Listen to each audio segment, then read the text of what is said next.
বেনারসে ঘুরতে এলে যে জায়গাটিকে একদম মিস করা যায় না তার মধ্যে হলো এই জায়গাটি। এটি হলো একটি দুর্গা মন্দির। দুর্গা মন্দিরটি 1400 শতকের নাটোরের বাঙালি মহারানী রানী ভবানী দ্বারা নির্মিত হয়েছিল। মন্দিরটি দেবী দুর্গাকে উৎসর্গ করা হয়েছিল। মন্দিরের পাশে একটি পুকুর রয়েছে, যেটা আগে শোনা গেছে নাকি গঙ্গার সঙ্গে যুক্ত ছিল।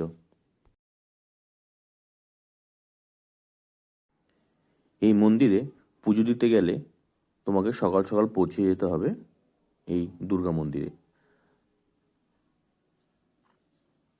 আমরাও আমাদের হোটেল থেকে একটি অটো ভাড়া করে 100 টাকা দিয়ে রিজার্ভ করে আমরা পৌঁছে গেছিলাম এই দুর্গা মন্দিরটিকে দেখার জন্য, যদিও আমরা পুজো দিইনি।